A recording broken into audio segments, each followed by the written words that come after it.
Afternoon.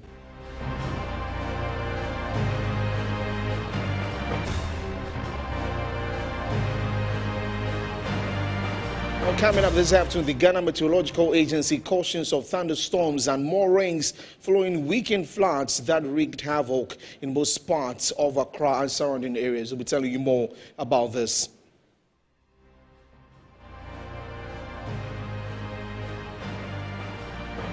Also in the bulletin, Accra Metropolitan Assembly and the Kumasi Metropolitan Assembly embark on decongestion exercise in an attempt to ensure free movement of vehicles and people. We will bring you updates. Private citizen Alfred Abibio-Kumi, who petitioned President John Dramani Mahama to dissolve the 5-member committee tasked with investigating petitions for the removal of Chief Justice Gertrude Tokunu, says he still stands by his claims. The details of these and many more coming up in the next 30 minutes. Please stay with us.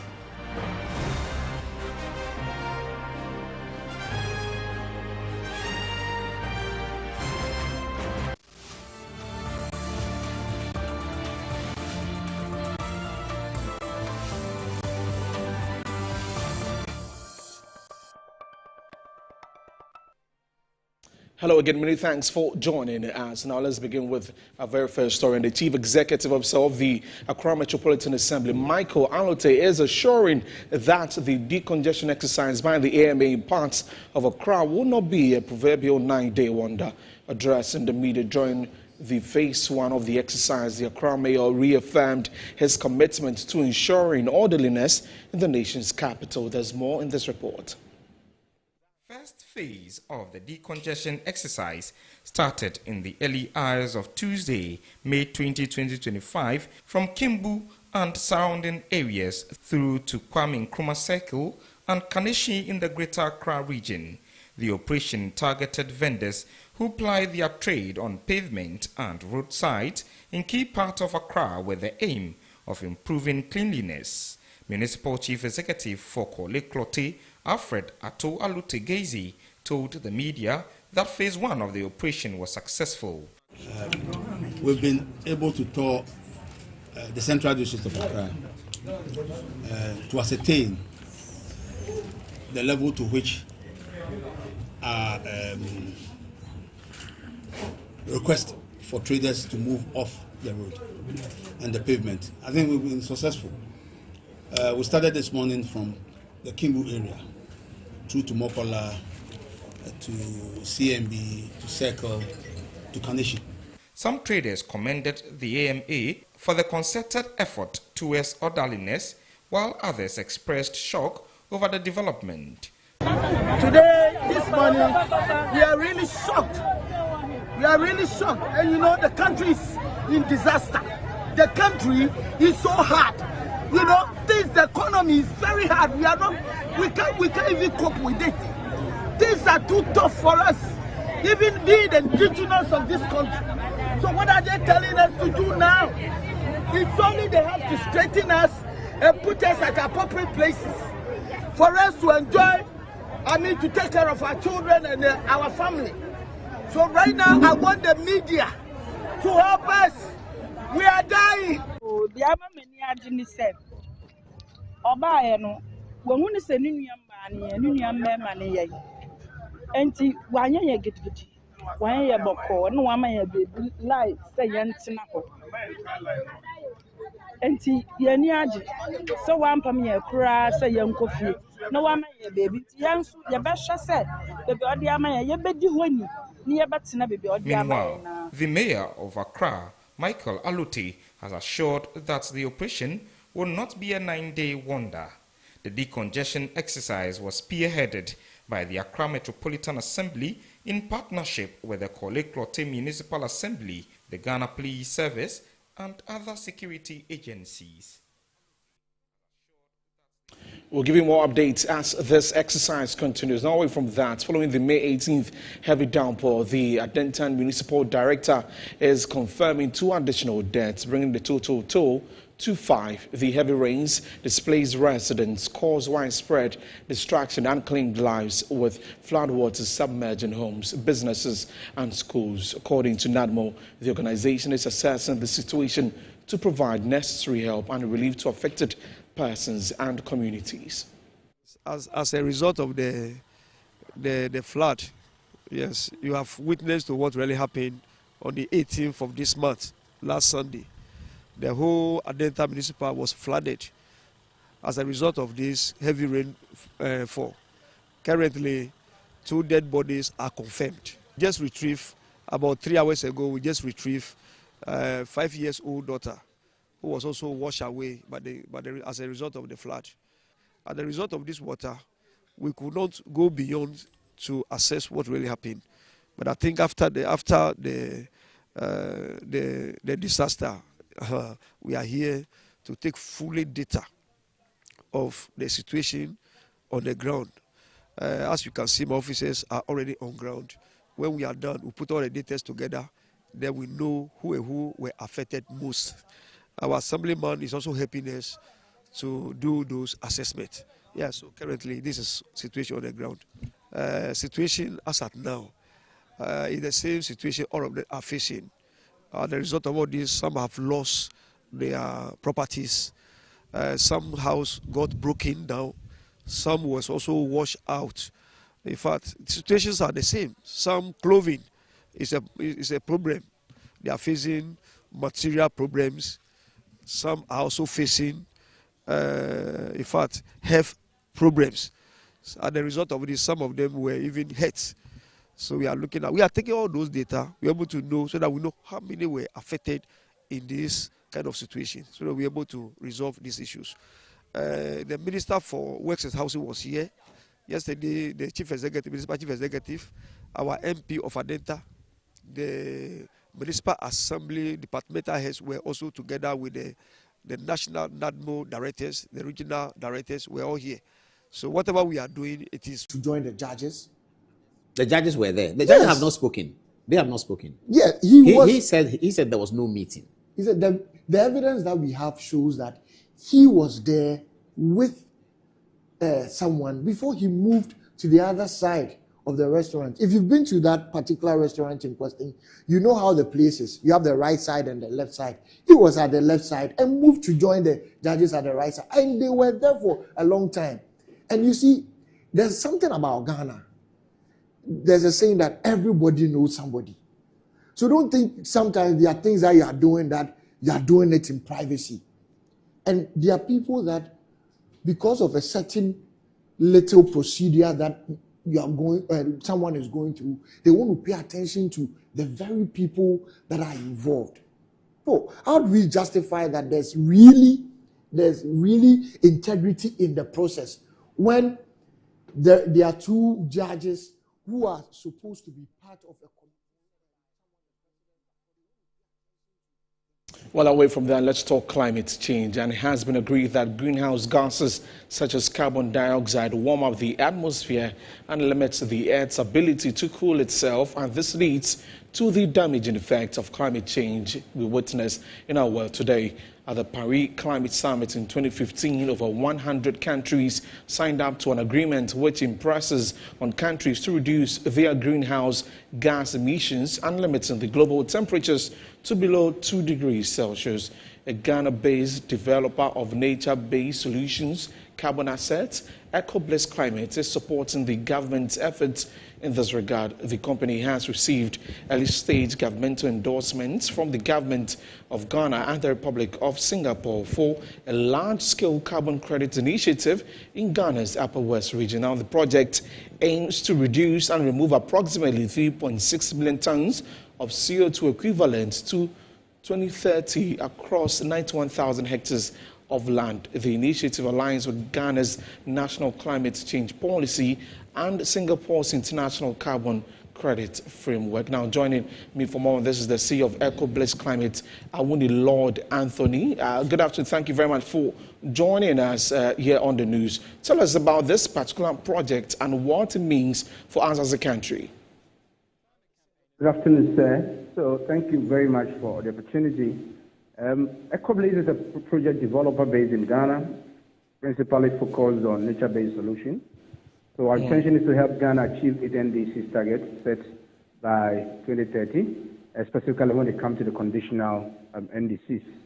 So this project seeks to implement climate-smart agriculture practices that will improve the existing practices that the farmers are practicing. And we've identified that financial barriers and lack of innovative technologies are the major component that is hindering the farmers from adopting today's sustainable practices. So our project is to leverage on carbon financing to assist the farmers in order to be able to transition and contribute their quota to mitigating climate change in Ghana. Great. Now, we understand that there has been some sort of backing from the government in terms of financial help. Talk to us about that. Yes, so this project is under the Ghana-Singapore bilateral agreement, which is under the Paris Agreement, Article 6.2. It then means that projects that are developed under this agreement can be sold to the Singapore government in order that they either use it to meet their NDCs or to meet some other international obligations. So our project, once the carriers are verified, they'll be transferred to Singapore, and Singapore could use it to meet part of their NDCs and other international obligations. And the revenues gotten from there will be reinvested back into the communities where these projects are undertaken. Okay. Now, while we aim at reducing, climate change as a country, what do you expect from the authorities, in helping, startups or companies like yourself in battling this menace as we have? Yes, I think the government of Ghana is doing a lot for local companies like ours. I think under the Ghana-Singapore, as of now, we are the only local company that has gotten that governmental approval. And I think the government is trying to do well in order to make it well known to entities in Ghana that are willing to also participate in that. In as much as you are trying to reduce and remove CO2, you're also creating a lot. Because, for example, our project, once we implement it, we are going to create over 3,000 jobs that would impact about 45,000 people in the communities. So government is doing well. The only thing is that maybe the public education has not really centered well, and I expect that other entities that wants to go into the space should contact the EPA, and I'm sure they will give them the needed information that is needed in order they are also able to partake in this revolutionary industry.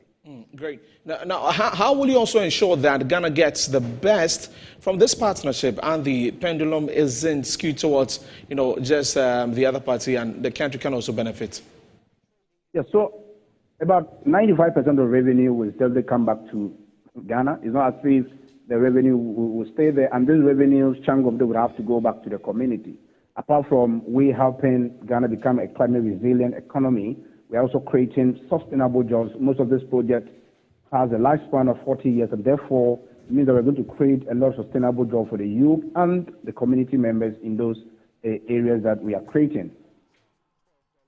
Okay, thank you very much for your time here. Awuni Lord Anthony is the CEO of Eco Bliss, talking to us about this partnership and how Ghana is going to benefit from this, project that they embark. You're still watching the news updates here. Good afternoon, Ghana. I am Desmond Crackdown. So now let's talk about the CD and the president of the Greater Accra Market Women Association, Madam Mercina Afrowa Nijan, has welcomed the recent appreciation of the CD, describing its current strength as encouraging and calling on traders and service providers to reflect this in reduced prices. She made these remarks at the Urban Property Tax Workshop held here in Accra.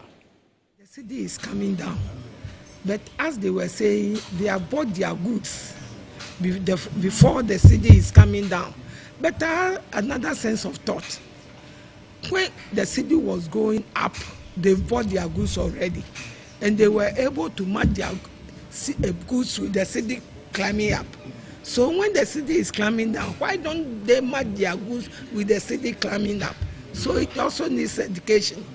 When it is up, you are able to send it up. When it is down, we should be able to send it down. So I think with education, I think the goods, the prices of the goods should come down to make the differentiation of the city very, very effective. Because you can't buy cheap dollar and sell. Now, the Minister for Local Government, Chieftaincy and Religious Affairs, Ahmed Ibrahim, has highlighted the inefficiencies in property tax handling under the NPP administration. He emphasized the current government's commitment to restoring full control of property tax administration to district assemblies. The minister made these remarks on the inaugural day of the Urban Property Tax Workshop held in Accra. Dominic Ansapra is monitoring the event and has come through with this report.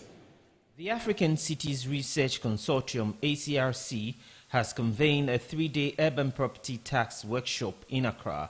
The event brings together key stakeholders focused on improving urban property tax administration for better delivery of public goods and services. The workshop attracted participants from a cross-section of the tax ecosystem, including tax policy analysts from the international community, representatives of the Accra Metropolitan Assembly, and officials from local government institutions. Minister for Local Government, Chieftaincy and Religious Affairs, Ahmed Ibrahim, welcomed the initiative, noting that the workshop comes at a critical time, emphasizing that it will aim at enhancing transparency and improving local revenue mobilization. Previous finance ministers were reluctant or unwilling to share that their power, small power, with the district assemblies, and that's why they were citing that as an excuse. So we knowing very well that we have the capacity, this is the good time.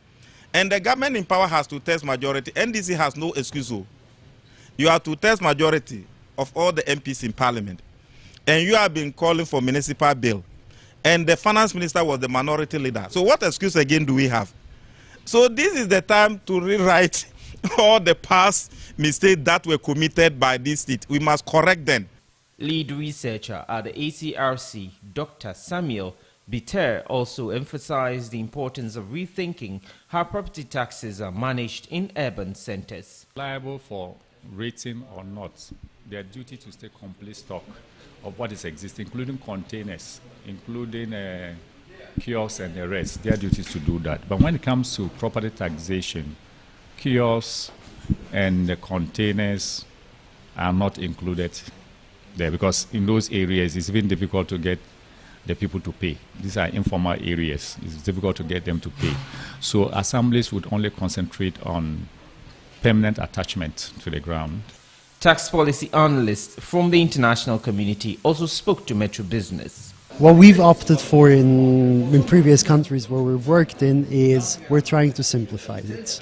So on one hand, try to use a simple approach that allows government and administrations as well as taxpayers to understand the system that has been implemented, the rationale for the property valuation, and thus the rate that they have to pay. This increases the understanding. So my impression is that the property tax system in Ghana is falling well below its potential right now. I think it's seriously underperforming. In some of the most successful cities in the world, property taxes generate a lot of revenue. They're the foundation of government finances. They allow for service delivery at the local level. Here in Ghana, the system's never performed near that potential. And I think it's been held back by trouble mapping properties, addressing properties, valuing properties, and then difficulty collecting the revenue that they owe. As discussions continue over the next 2 days, the workshop is expected to shape strategies for empowering local authorities, strengthening tax collection systems, and ultimately delivering. Now, teachers at the University of Ghana are demanding the resignation of the Auditor General Johnson Akuamwa over a recent report which implicated the country's premier university. There's more in this report. The University of Ghana chapter of the University Teachers Association of Ghana has called for the immediate resignation of the Auditor General, Johnson Akuamwa Esiedu, accusing him of overseeing an unethical and misleading audit process that has damaged the university's credibility. At a press briefing held on Tuesday, May 20th, UTAC UG General Secretary Jerry Joe Harrison openly condemned the conduct of the Auditor General and his team. He stated that the audit process breached all acceptable standards of professional accountability and was executed in a way that undermines the integrity of the university and its staff. He further alleged that the Auditor General's office had acted in bad faith, placing more emphasis on public optics than on professional integrity. Dr. Harrison demands punishment for those involved in the audit, citing gross disregard of professional ethics by the Auditor General's office. The university has maintained that all expenditures were properly documented and is calling on the Auditor General to resign immediately, or else the chapter will petition the President to orchestrate his removal. Now, the Civil and Local Government Staff Association of Ghana is urging its members to disregard referral letters issued them by Samuel Adom Botwe, acting registrar of the Births and Deaths Registry. According to the Executive Secretary of CLOCSAG, Isaac Bampuado, the decision by Samuel Adom Botwe is vindictive and illegal. Civil and Local Government Staff Association of Ghana on February 20, 2025 announced a nationwide strike in protest against the appointment of Samuel Adom Botwe as Registrar of the Births and Deaths Registry by President John Mahama. Although CLOCSAG called off the strike following an engagement with the government, the association is still against the appointment. Following these incidents, Samuel Adom Botwe has issued referral letters to about 30 workers at the Births and Deaths Registry. CLOCSAG, however, from one service to another service. There are two different institutions. He cannot do that. Postings entrusted, even in the civil service, must be done with the collaboration of the chief director. He doesn't know these things. So clearly, it's an illegality. And we've asked our members, nobody should move. He can't do anything to anybody. He himself, his appointment is an illegality. It's not according to procedure. He added that Samuel Adom Botwe is being vindictive because of the opposition from CLOCSAG against his appointment. Or it's victimization. Those people that he perceives to have been more involved in the strike action, is victimizing them. It is even against the labor laws. So we're going to take him on seriously. He added the association will take legal action against the acting registrar of the Births and Deaths Registry in the coming days. Both legal and with the head of service and the head of local government service. Already, some of our members have taken him to court. Some persons have taken him to court. So there are going to be more legal issues against him. He hasn't got the capacity to be there. He better advise himself. CLOCSAG is urging all members affected by the referral letters to stay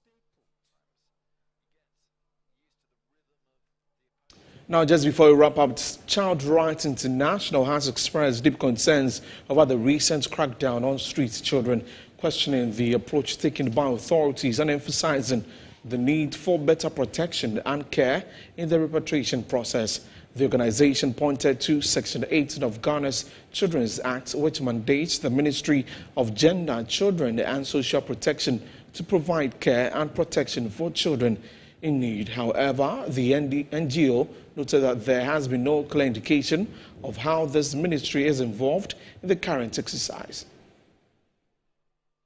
On Friday, May 16, the Ghana Immigration Service carried out a decongestion exercise which led to the arrest of over 2,200 undocumented foreign beggars from various parts of Accra. A total of 2,241 foreign beggars, including 384 adult males, 525 adult females, 577 male children, and 755 female children were apprehended across 11 high-traffic areas in Accra. Although the exercise was widely applauded, it was also condemned by some civil society groups, particularly with the handling of children involved. One such group is Child Rights International, which questioned the capacity of the Ghana Immigration Service to handle the complex issues surrounding the care and protection of these children. It suggested that the service, while trained to deal with immigration matters, may not be equipped to provide the necessary social services and care required by the children. When you read the judgment, it clearly gives you an indication that even Supreme Court itself is worried and interested in this matter. What they are worried about is the fact that, one, we don't have judicial precedents on the matter that we submitted to them. And for that matter, most of the cases that we relied on were foreign cases.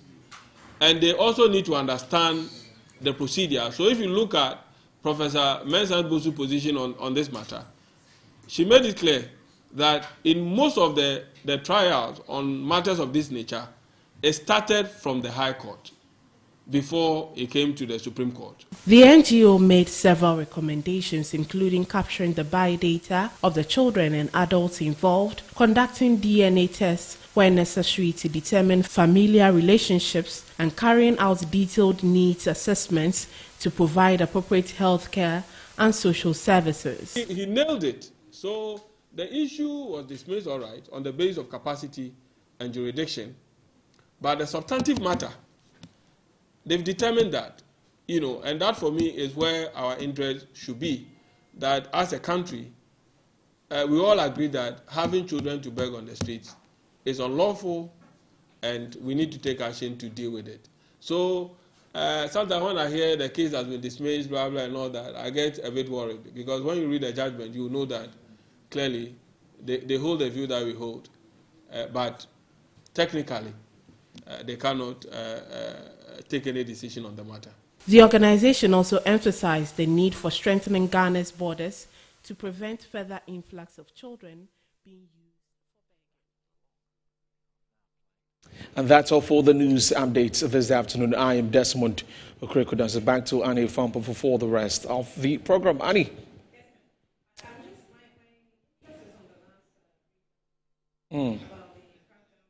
Okay. And you might just have to put on the microphone. Yeah. Sorry. Having the beggars and children off the streets. Yeah.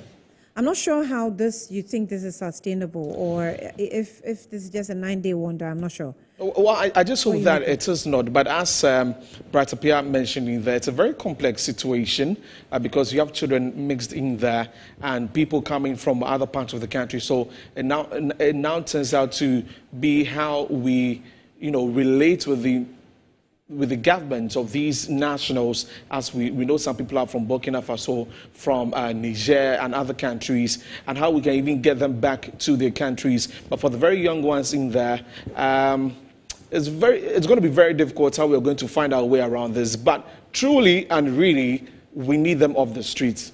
If you get to settle, are you aware that Ghanaian children have also joined? Ghanaian families. Yes, because they've seen that happening. They see that these people are making some money. Because if I'm in the traffic and you come and ask for money, I'll see the need to do so. And so people think that it's a lucrative thing that we can do. They go sit down, count the money, and they say that, okay, at the end of the day, they will have something, 50 cities, 100 cities, or even more, and then people tend to join in. And so that is where the complexities are. We need to really deal with this issue. We really need to. It's indeed a very complex situation, because sometimes the challenge grows to become so humongous that you cannot use minimal force in restoring order. You have to use some maximum force, which sometimes might even end up in violence and situations like that.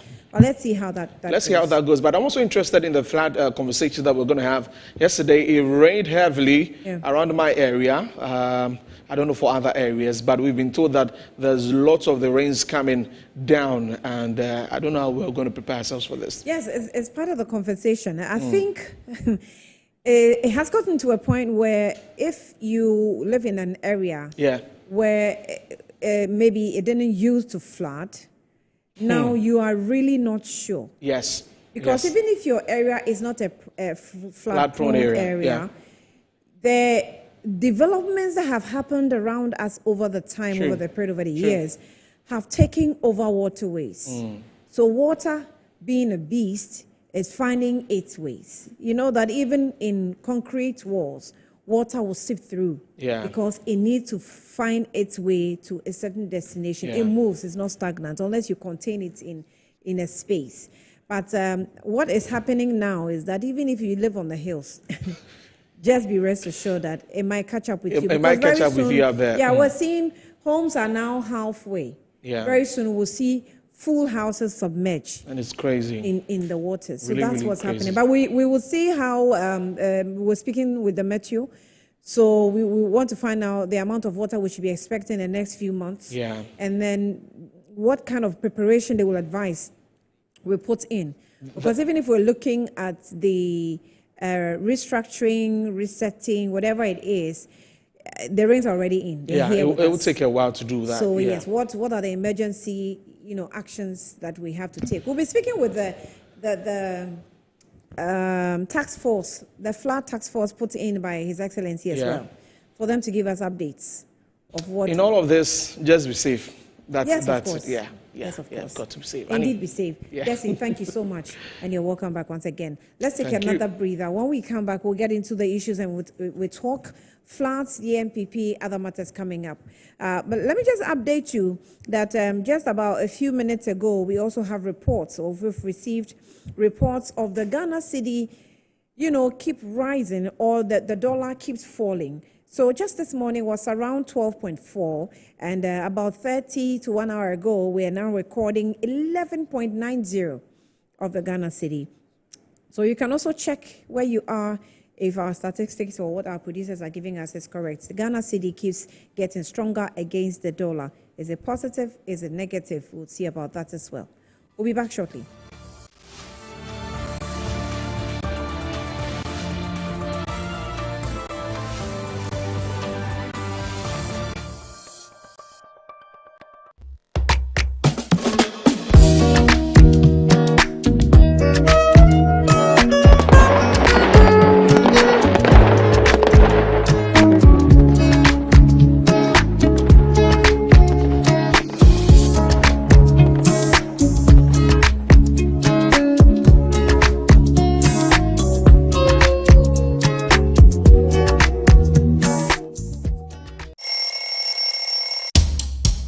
Anti-cavity, gum protection, brighter teeth, and fresh breath. I'm a fat missy way. The patch of bantama. Matias.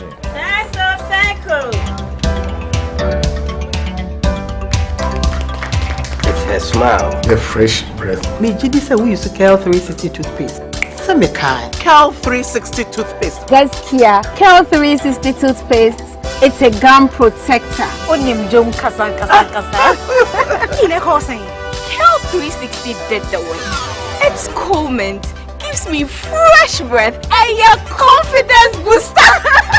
And you will see so feeling kika when you know Cal 360 toothpaste. Happy smile. Cal 360 toothpaste, anti-cavity, gum protection, brighter teeth, and fresh breath. Cal, happy smile. This advert is FDA approved. Whether you're a wholesaler, retailer, or consumer, MNC Logistics and Trading is your trusted partner in minerals and food commodities trading. Experience the difference with MNC Logistics and Trading for your commodities trading. We operate a well-equipped laboratory that smelts and assays gold to ensure transparent, credible, and reliable minerals transactions. Our general food commodity market deals with imports and exports of food products such as rice, sugar, and grains. We pride ourselves on delivering products that meet the highest standards of quality and taste. With our expertise in international trading and logistics, we bridge customers far and wide.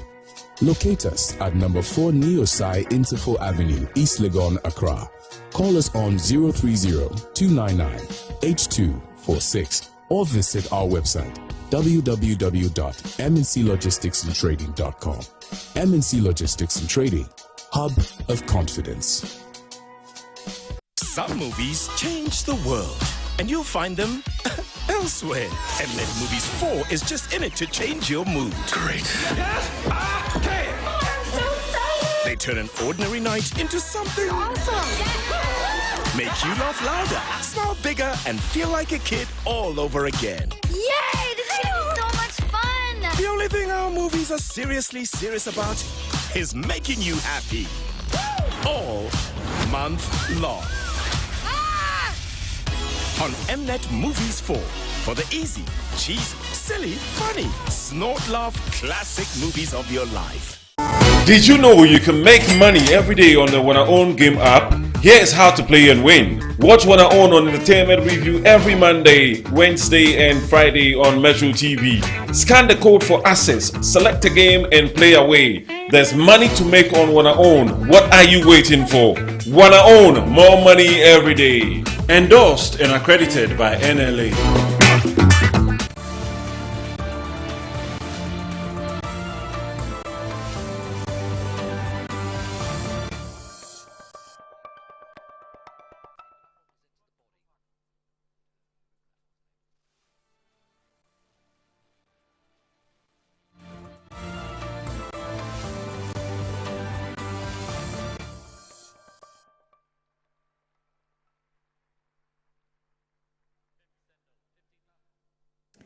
All right, welcome back to the program. It's Good Afternoon, Ghana, and let's get straight into the flood issues. But before that, let's keep talking about the rains itself. What is causing the current challenge we find ourselves? Ghana Meteorological Service is responsible for letting us understand the pattern of the weather, the amount of rains we're expecting at least this year, and the impacts that probably it will make. Now, in this vein, we're speaking with Felicity Ahafianyo, and she is head of Central Analysis Forecasting Office at the Ghana Meteorological Service. Felicity, we're grateful for your time. Good afternoon to you. Yeah, good afternoon, and thank you too for reaching out to us at the Ghana Meteorological Agency. So, Felicity, firstly, what has happened, or the rains that we have seen in the past few days? What can you tell us about the pattern? I saw a headline that also said that that's not the heaviest rains that we're going to see this year by Meteo. So, explain to us what that statement actually meant, with considering what we saw, in a few days ago and then yesterday as well. Okay, thanks so much, and good afternoon to our dear viewers and listeners. Every year the rains comes and some areas received some substantial amount of rainfall. And in the past, for instance, 2015, 3rd June, I think Accra had almost slightly above 200 millimeters of rainfall. And it caused havoc, or it resulted into floods where there was an issue. Thereafter, every year it becomes a challenge that we always have to talk about it. Last year too, we had some rain where some part of Accra got flooded. And this year too, we have started. The figures that we received for Sunday, the highest was 41 millimeters from our weather stations that was in Akachi. Accra Airport reported 39.9, and we still have some flooding situations. So moving forward, we are getting to the peak of the season. So definitely some areas are still likely to report or record higher values across the country. So it may not be Accra, but then it can be at a different part of the country. So yes, it's a statement that we have issued, and then we are monitoring and we'll keep updating the general populace about where exactly those things will happen. You said last year we received how many millimeter of rains last year? Last year, some had, that was not what I mentioned is for 2015, 3rd June, where Accra had almost 212 millimeters of rainfall. Last year, the figures we had, some had 60 millimeters. But then this year, just Sunday, Accra Airport recorded 39.9 millimeters of rainfall. We have rain gauges scattered across Greater Accra, but then we don't have access to the data currently. But then we also witness flooding situations over the capital. So now, moving forward, yes, it's likely we will still get values that will be higher than what was recorded over That's what I the was. weekend over Accra and then some other areas within the capital and across the country. It's what I was about to ask him, because if by May we've already recorded 39.9 millimeter of rains, that's on a bit on the high side. And also, are we able to project? Okay, you are saying that we're going to have, a higher number as compared to the previous years, right? Or a higher figure? Yes, in general, the rainy season, we are expecting that some areas will have slightly above the normal threshold. So if for the next, for let's say from May, June, July, if you put all together, that will have maybe 400 millimeters. For this year, we are anticipating that some areas will have 450, some will have 560 millimeters. So there is going to be some sort of an increase slightly when it comes to the cumulative total rainfall. Then also in terms of the occurrence, the event, on a single day, we can record that on a single day, we can have values that is likely to be above 20 millimeters over places that will result into rainfall. So as I was saying earlier on, for the current episode that we are talking about, on Sunday, we had a rainstorm that affected the coastal strip, where Accra Airport, Kotoka International Airport, recorded 39.9 millimeters. Then Kachi in the Volta region recorded 41 millimeters. So per that record, Kachi is the highest for 2025 for the month of May. Then we are getting into the peak of the rainy season. So if subsequent rainstorms that will come, it's likely some areas will get more. It's likely some areas can get maybe 50 or 60, even 70 millimeters of rainfall. That is what we are referring to. Is this a factor that we can consider that is the climate change, issues we're talking about, that was affecting the increase in the rains, millimeters that we're expecting? Most definitely, the climate change or climate variability is as a result of all this, and is a contributing factor where the intensity and then the impact is predicted to keep increasing or to keep rising. So as time goes on, if we've not reversed the factors that are contributing to the formation of these severe rainstorms and moderate rainstorms, the values will keep rising. Felicity, let me, chip this in. Growing up, we used to watch Ghana Meteorological Service do a daily update on TV, Ghana television, and consistently we were tracking everything that was happening within the weather conditions and the situations that it was bringing. But these days, we don't see that. And then the only time we media people try to engage you is when we find that we find ourselves in some tight corners as a result of heavy rains, and we want to understand exactly what's happening. How are you doing your cumulative updates or your periodic updates now with the public? Metro TV, thank you so much for that question. It's a bit dicey, but then let's see what we can do. Yes, as you rightly said, in the past, we normally do it especially on the national television and some sister stations. And I remember the Metro TV too, you also pick our evening forecast and you broadcast it. But somewhere along the line, I can't really tell what really went wrong, where most of the stations don't broadcast the information. But then on our own, we have some stations that we give them in the mornings. They called in, phone in. We have the FM stations, the radio stations across the country.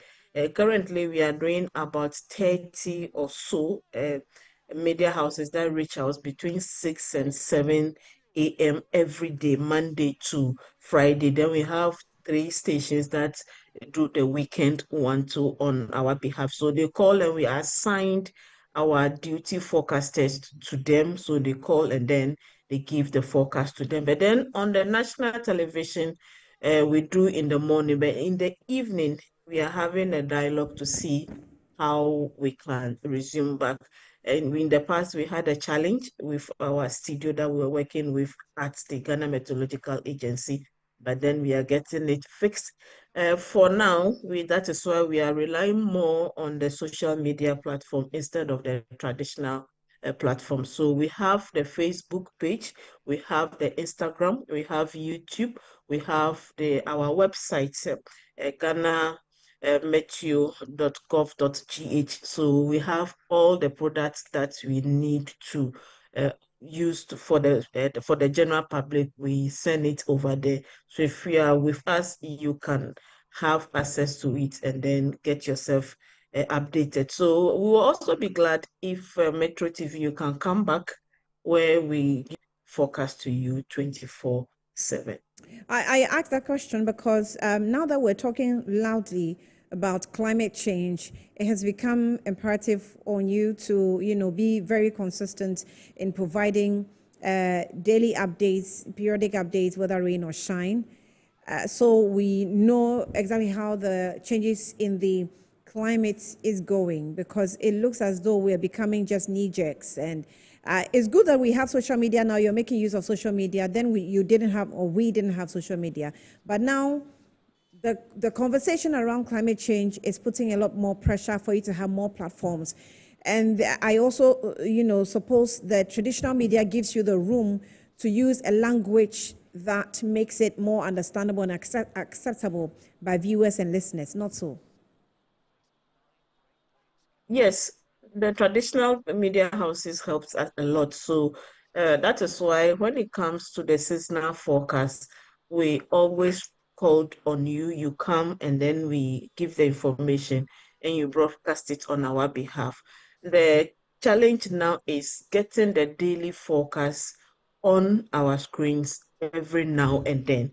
If not because of the incident that happens, maybe I wouldn't be talking to you today. Yes. But then if it's something that is there, like we have it with the BBC, we have it with the CNN, yes, where when they get into the season, the frequency of the information increases from every 30 minutes to every 15 minutes, and then to every 10 minutes. So now that we are also in the season, this is the time that we can be doing 3 times a day.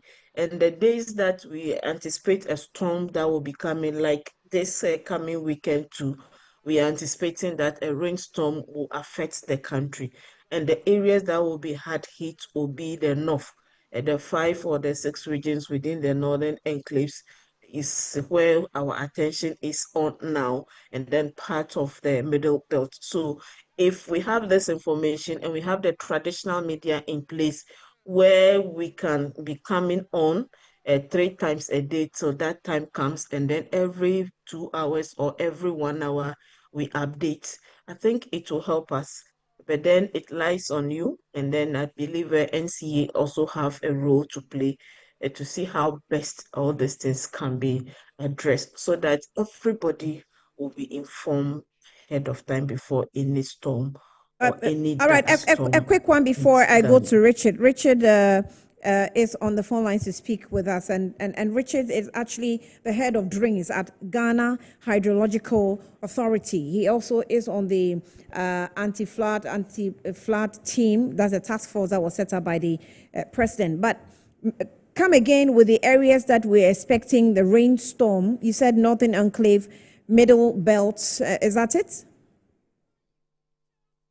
Yes, on a Monday, when we did our weekly forecast, the weekend that's coming Friday through to Sunday is also another time that we are anticipating a rainstorm that will move from our eastern country borders to affect us. So in terms of the impact and in terms of the intensity, we are looking at those in the Upper East region, in the Northeast, Northern region, the Upper West region, the Savannah, and part of Oti into the Bono areas. So for now, that is what we are anticipating. So today we will update and see whether the trend will continue.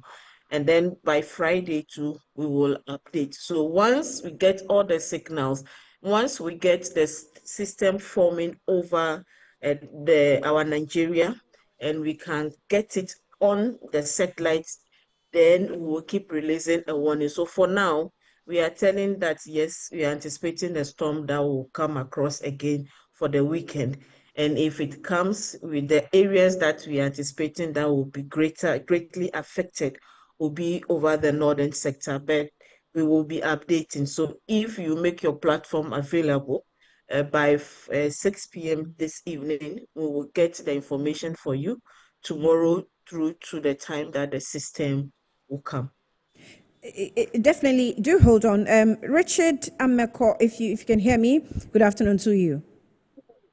Good afternoon, madam. I hope you're doing well. Where are you now, if I may? Okay, so I'm on the field at Carnation. I don't know whether you know ICGC area. Okay, and what's the exercise going on there? Okay, so we are inspecting. There's a gallery project that is ongoing here. So we've come on the field to see what extent of damage that has caused to their project since they started after the last rain.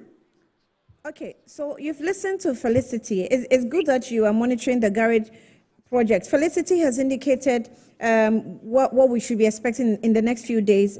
Latest weekend, a storm definitely will affect the Northern Enclave, Middle Belt, OT area, and the Western area, I think, if I'm right, over the weekend. She's also giving us the millimeter of rains that we're seeing in different parts of the country, which shows that cumulatively by the end of this year, we're going to have more rains as compared to just the previous years. It means we are in more trouble because we're having more choked areas. We are having more indiscriminate building all over the place. We are blocking waterways and all. What exactly, or how's the preparation like? I spoke with you 2 days ago. I'm sure by now you have some information for us. Yes, madam, you're right. So what's happening is that from the government side, yes, we've been on the ground. We've anticipated all the issues, and we've had a report on it. Basically, this afternoon, we're going to have a discussion on it with our sector minister, and then we take an emergency action. Where we went to, there are some places, ideally, people are not supposed to be there. We are asking them to evacuate from the place for now. And then while government is also looking at an immediate solution by dredging some of the streams. Yeah. So is the task force that's working with we see, I don't know if it's immigration team or the military team, those who are driving people off the streets and from some areas, demolishing of buildings and all. Which specific security team are you working with?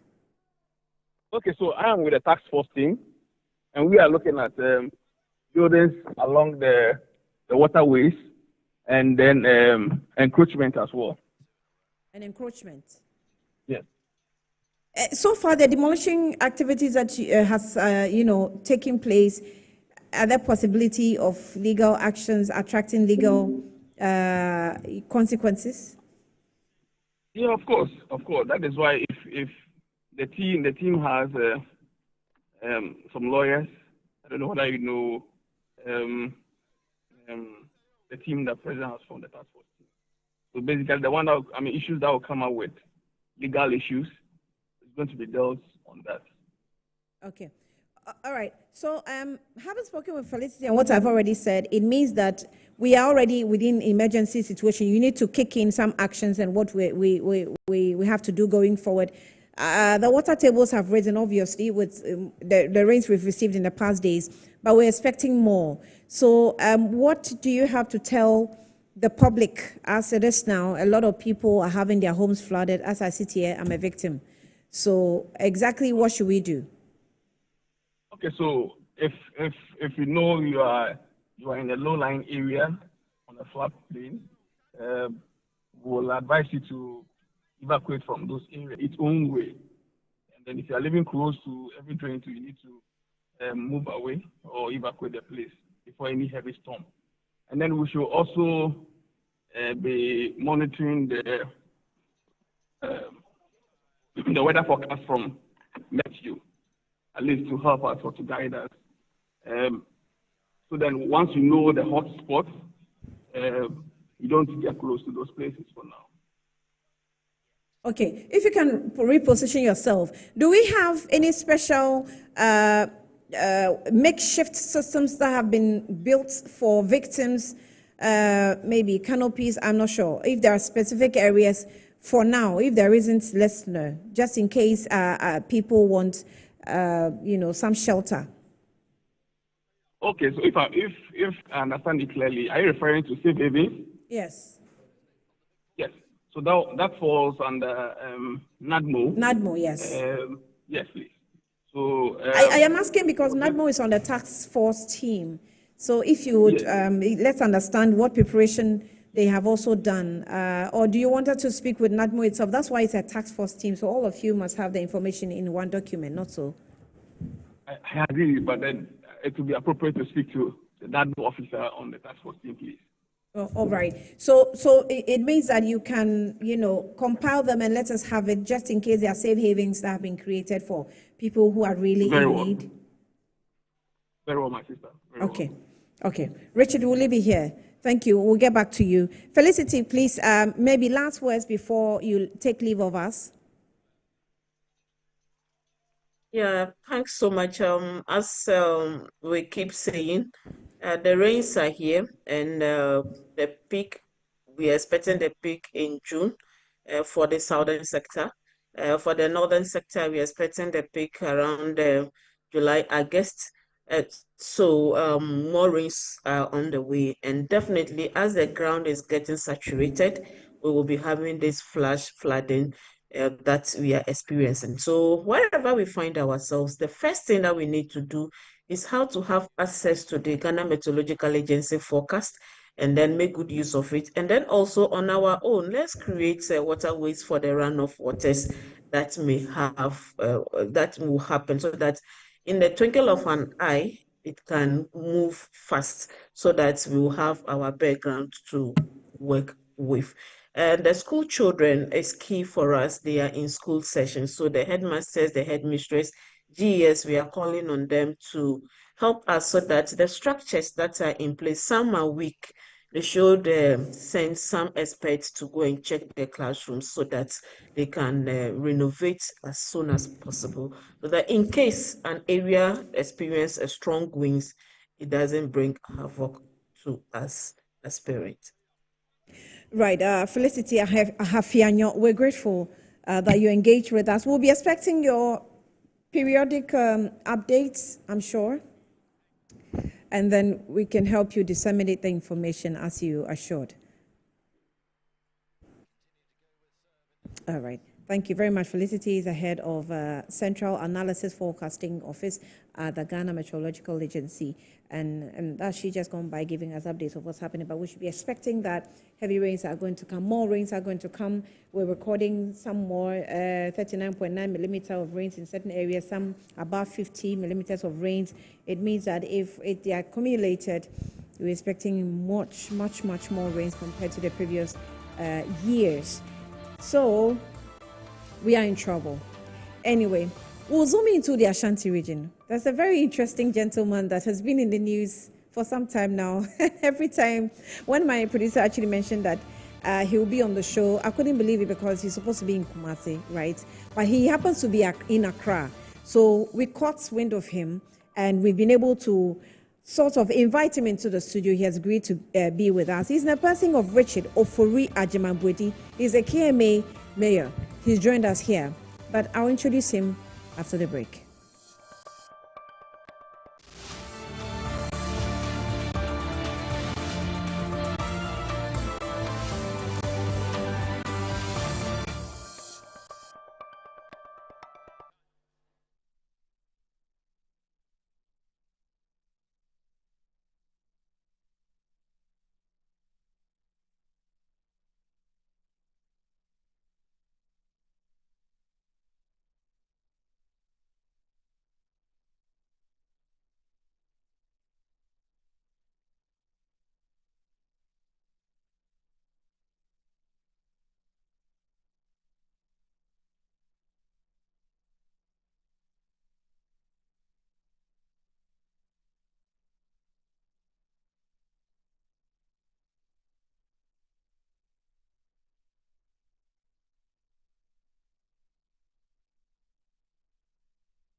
Welcome back to the program. It's Good Afternoon, Ghana. And, well, I have a guest in the studio, a special guest for that matter, because he's coming from a different region, but we've been able to invite him into the studio, like I said earlier. Let's welcome Mr. Richard Oforiajiman, who is a KMA boss. Welcome. Thank you, my sister. Good afternoon to you. Good afternoon. So, okay, in the Ashanti region, you say Akwaba, right? Yenua. You also say Akwaba. No, Yenua. Oh, no. When I'm saying... When you say Akwaba, then you respond I say Yenua. If the person is an older male, Yeja. If it is an older female, Yena. If it is my peer, Yason. In Accra, I think I'll use the gun.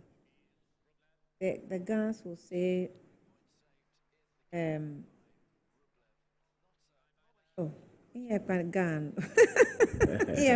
Maybe I just feel like myself. By the time I finish, I'll remember. I don't understand a thing when it comes to... You have to take something with you when it comes to the gun language. Okay. I mean, we've just used the Ashanti one. So when you're going... I tried to learn a bit of video in my days at Lagos, but unfortunately... You know what's called Komi? Komi is Kenke. So you know Komi? Yeah, I know a few things. Back in Lagos, when you go to Baleshi, definitely you hear a thing. So me amaba, Miniano. What's going on? Miniano. That means when you speak Ghana. But the other type you don't hear. The other Ghana you don't hear. Which one is? Jenny. You don't hear the other Ghana. You hear Miniano. It's just the only one you hear. There's some other type when you hear. Those that mix with PG, don't want I'll grab it. No, that one is not PG, it's proper Ghana. If you hear, even if you don't understand Ghana, you'll understand. And the one that they say with energy. The film. Anyway, okay. So how's Kumasi doing? How is everything? We're doing well. We haven't seen you after your appointment. Yeah. So congratulations. Thank you, my sister. Congratulations to you.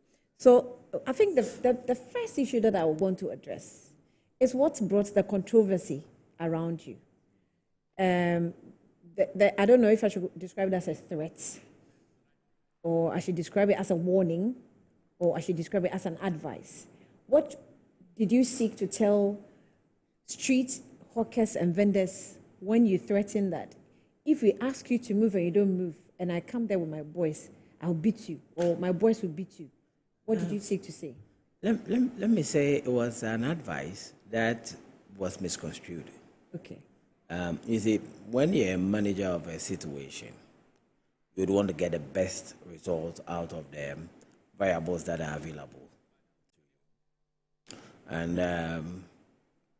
if you go through my handing over notes and you know the kind of people I live with, what has been captured in my handing over notes and my knowledge of the people required an approach that will get us optimum value from a presence there.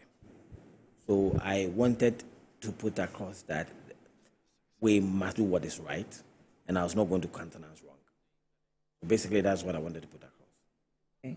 But doing what is right doesn't mean that you have to beat me before I do what is right. I mean, at some point... I've not beaten anybody. I've seen Abaye. You know Abaye. Okay, you say you're not too good in Ghana, but Abaye means that they're coming in Ghana.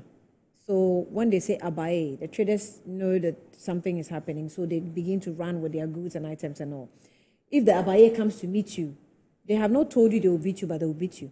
They'll probably, sweep your items off. They'll sweep everything on the streets by hook or crook. I'm thinking about what I was going to do. I didn't want to experience that.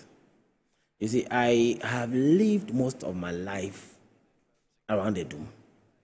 And I believe if there's anybody who has a fair idea of the Central Business District, it should be me. This is a typical Ashtown Swami boy. And currently, I still live in Kofu.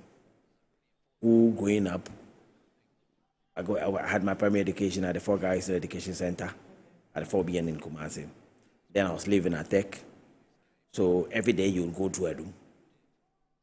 And then during my secondary school and sixth form days, my uncles were running Forex Bureaus, two of them, one Irish Forex Bureau around the Old Timers Hotel and one on the Asomfu Road, Oregon Forex Bureau. So it's an area that I have lived in and understand the workings very well. And then in my broadcasting days, had to go and start Boss FM all over. So I've also worked there in my broadcasting life. So I have a fair understanding of what has to be done and what has gone wrong. And when we came out of government in 2016, I knew that we're going to come to government one day, and I had a strong feeling in me that the platform that I had in Obuasi as MC during President Mahama's first term was to prepare me to come and manage Kumasi. So in 8 years in opposition, I was always trying to identify what we can do to better improve on the living conditions of the people of Kumasi and businesses. That takes me to a question where when your issue came up and everybody was having a bite on it, one of the criticisms that came up was he should show us his reports, positive reports he set in Obuasi that makes him feel that he can handle Kumasi. Okay, you want to hear some of them? Yes, of course. When I went to Obuasi didn't have any lorry terminal or properly organized. There was one that was started during the Rawlings regime, which was abandoned since 1996. It's called the Horsey Park Lorry Terminal. Okay. It is me, with the direction of President Mahama, who gave Obuasi a befitting lorry terminal, which is the most modern terminal that can be found in Adansia and Amansia Enclave, properly structured, with wide amenities. And we didn't end there. We provided another one, Kunka Market Complex, with a terminal. You understand? That was huge. 2 big projects in one term. It was during my term that Obuasi had a high court. And the kind of amenities that we provided for the high court made then Chief Justice Georgina Wood grant us the permission for Obuasi to become the only district capital other than the regional capital to have a circuit court, a magistrate court, and a high court all together in one time. It's never happened in any district capital. It was because of the kinds of work that I did that the Chief Justice, when the appeals court judge Dennis Ajay, his lordship came to represent her, said that the Chief Justice decided to honor me with these 3 courts and Mahama. It was during my term that I initiated the movement of a university campus to Obuasi, which approval was given on the 27th of October 2013 by the PV of being led University Council, again with the direction of President Mahama. So the Obuasi City campus of KNUST that exists and has over 4,000 students today emanated from me as the municipal chief executive for Obuasi. It was during my term that when Anglo Gold decided to do an adjustment program for their mining operations, I, with the direction again of President Mahama, decided that we were not going to let Obuasi become like Donkwao, because all the feasibility studies that had been done on the mine tells us that even when the mine starts operation as it has started now, the lifespan was going to be 20 years. And when it is ended, and the livelihood of the people of Obuasi are so much dependent on mining activity, and there's no more mining activity, we will not have alternative means of employment for the people. So then we created Obuasi Industrial Hub, which was to tap the expertise that comes out of the mine, that could be contained in one enclave, enjoy economies of scale, and boost it to become like the Swami magazine that will come. And did that benefit the local economies? Unfortunately, we did everything. We provided everything that had to be provided. We provided sanitary sites. It was complete, ready for distribution. Then we lost power in 2016, and the government that took over did not do anything about it until when we have come back again. So and everything you set reversed? Yeah, with the industrial hub. But then in the 2024 manifesto of the NDC, we said we're going to revisit it, and thankfully, Obuasi has an MCE, and we're going to revisit it robustly. I don't know. There are a lot of things there. When I went to Obuasi had one facility, health facility that belonged to government. By the time I was living at 4. And you facilitated all that? Constructed all of those. And this happened within, I spent less than 4 years as MC in Obuasi. There are a lot of things that we did. And I believe that, save Kwame J, there's not a single person in Obuasi who has achieved so much as chief executive than me. The only person who can beat me with records, infrastructure, development, tangible ones, maybe it will be Kwame J. de Graft. Oh. Because I still feel that I've spent less than 4 years in Obuasi, and at the time, I was the only person managing the whole of Obuasi. During the previous regime, another district was created after Obuasi municipality. There were 2. They spent nearly 2 years, and I put all of them together. I believe I'll beat them with achievements. Let's come back to Kumasi. I think that you may want to extend a hand of help just in case Obuasi needs help, because Obuasi is one of the towns plotted on the Galamsey market or the Galamsey map. Fortunately for me, I'm a prince of Adansi. The land belongs to my fathers. Okay. So wherever I find myself, within government or without government, I still have my father's land at heart. So whatever we can to assist Obuasi, we do it. I will keep doing it. To know. Let's get to Kumasi. What's the plan? What's your structure or plan for the Kumasi resettlement, activities? What's it like? Okay, so my plan is that of President Mahama's plan. President Mahama's plan is to build a resilient, robust, sustainable economy for the people of Kumasi.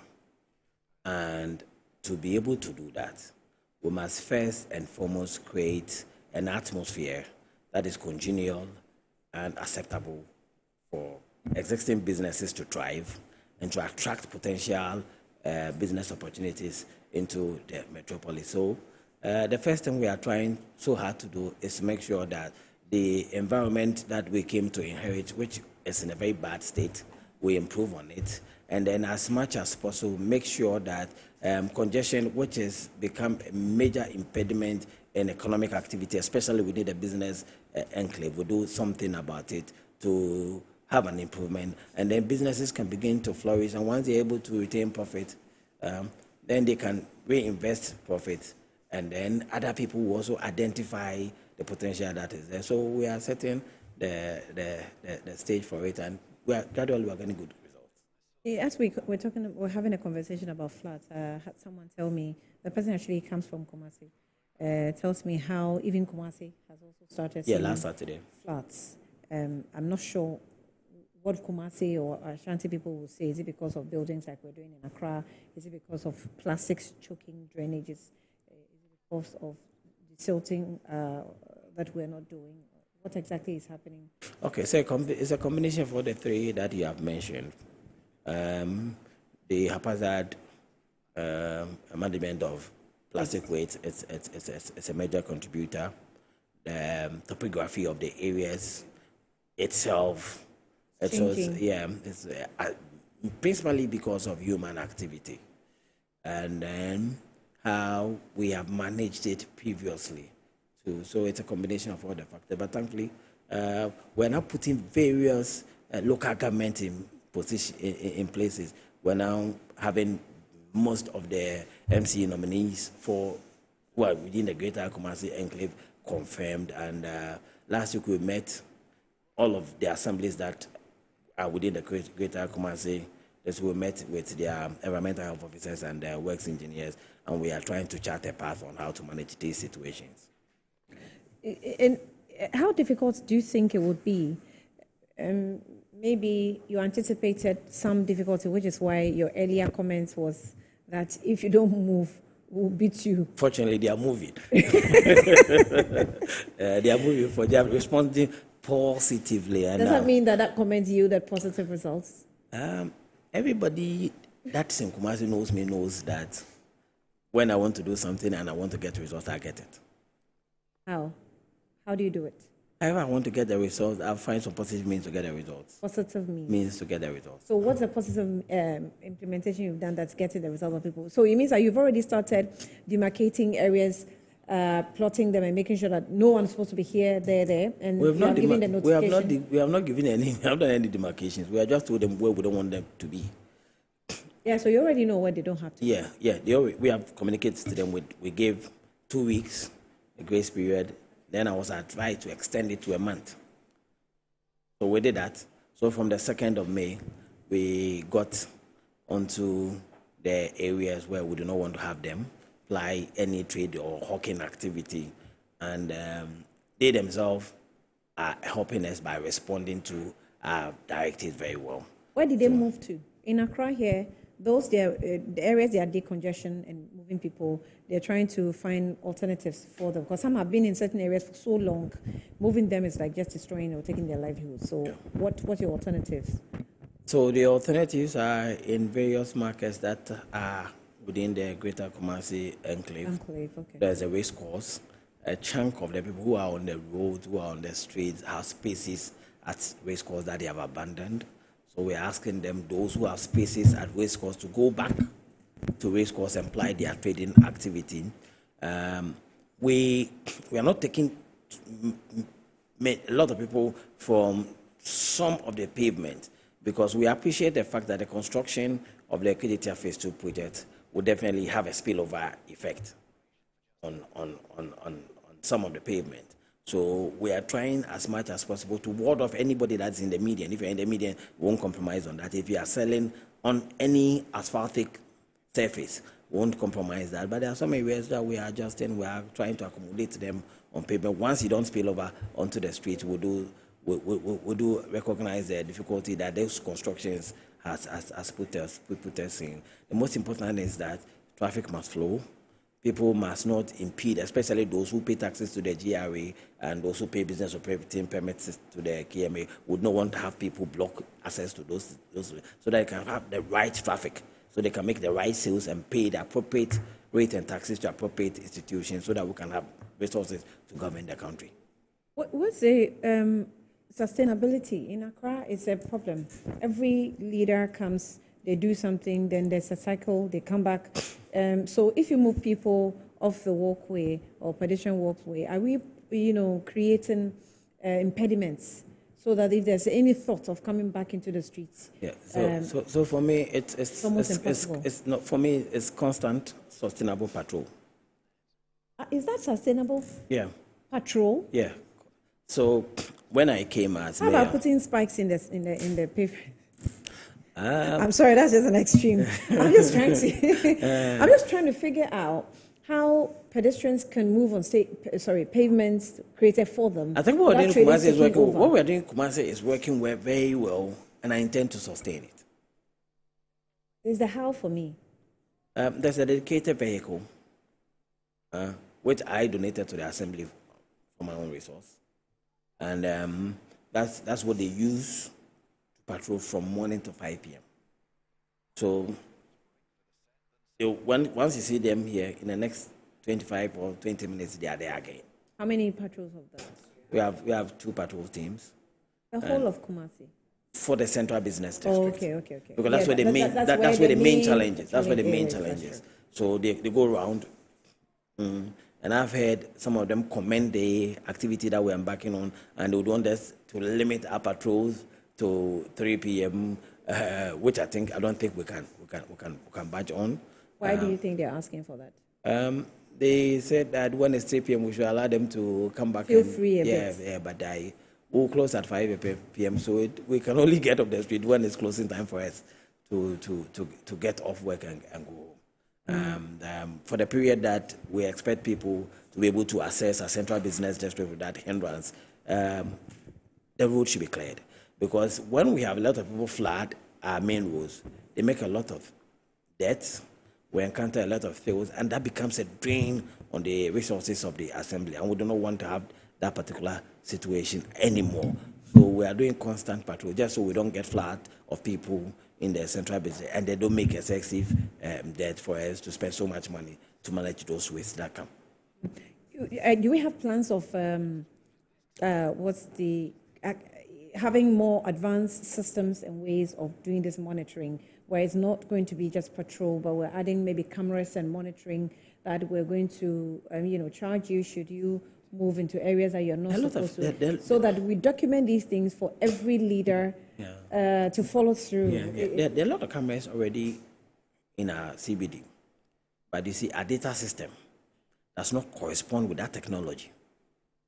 You understand? Because if you may find somebody in there, but how to identify, because most of the people that come to do these kinds of activities do not necessarily reside in Kumasi. They come from adjoining towns. Not if some a lot of them come from the traders. The Mankaso. They come from the Mankaso. They come from the Nkaria and the Nyinahini areas. They come to apply the trade. Then in the evening they go back. If they are unable to go back, they find somewhere to sleep, and then in the morning they pay money to places of people who have paid constructed places of convenience for them to also take care of themselves. So to be able to identify them, the data will not help us to do it. So for now, the patrol system will work so well for us. And then as we go along and we are able to synchronize our data system very well, just so when the camera catches somebody, the identification will not be difficult for us. We can look at what you are saying. Okay. Do you have any? First, let me find out the fire outbreaks that was happening in the Kumasi areas and market areas. Any feedback you've gotten from the Ghana National Fire Service? You have the causes. Are you taking measures to? Rumor has it that it was caused by a faulty electrical wire, and I'm told that they had already complained to the ECG for them to come and restore that fault that they had. This is the blue light fire. Yeah. But the other one too was also electrical fault. There Which was one that happened. I'm not sure if it was within 2024 or late 2023 in Kumasi. Okay, I can only speak to that, which has facts before me. Yes. So the ones that happened in 2025, yeah, but that's what I'm involved with. So okay, I was just expecting that maybe you would take stock of fire outbreaks within the markets and have a common cause. Have a there's one that took place about 2 years. That one is the phase one. I was not in office. But even that one, we have not left it. The consultant for the project has come to give me some briefings on what to do. But as to the cause of it, I have not availed my mind to it. But we are trying to have a solution on how to reconstruct it. Just so about 2,000 people have been thrown out of business because of that particular incident, and we're trying to make sure that we'll be able to restore them for them to embark on their business act. How about the blue light? How many people thrown out of business? Or no one thrown out of business? Yeah, a lot of them. Because I know you're trying to set. Yeah, about 2,958 people have been thrown out of business because of what took place at the blue light area. The cement and all those materials they were receiving, what are they going to use it for? I don't know. But why were those materials being given to the markets, the traders directly? I think we should be asking those people who presented them, because I feel when I say that, I see it as a way to undermine the efforts of government to do the right thing. People say I'm doing politics with it because the characters involved are themselves political characters who are in the opposition. But I keep telling them that Honorable Kennedy Japan has also done something, but he did the right thing. It came through you. Yeah, 3 days to his coming, he notified the Honorable Regional Minister that he was going to be around, and he would want to meet the Regional Minister for him to give him a briefing on what has transpired and what has to be done. And indeed, he came, he met the Regional Minister before the Regional Minister sent a delegation, which included me, to go with him to the site for him to assess the situation. And then he gave us a 200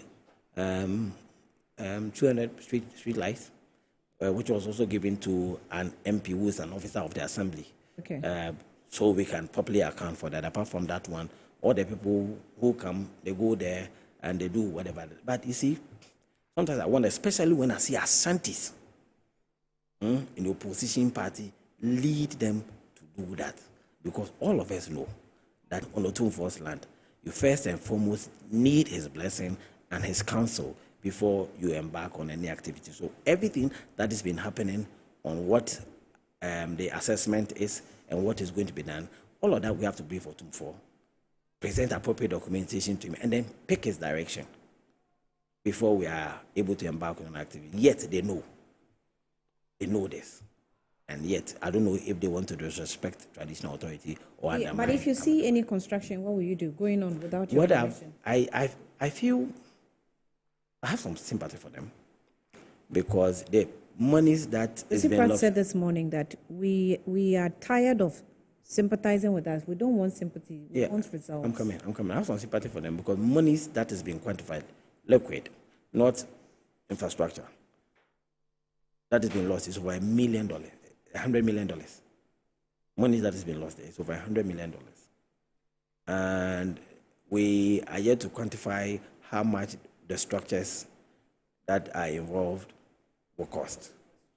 And then there's a technical report that recommends that we pull off 3 structures. There are about 8 structures that were affected, but 3 structures per the technical report will have to pull down for reconstruction to take place. And they themselves, because of the receipts of cement and money from political elements, are reconstructing the place without any proper guidance.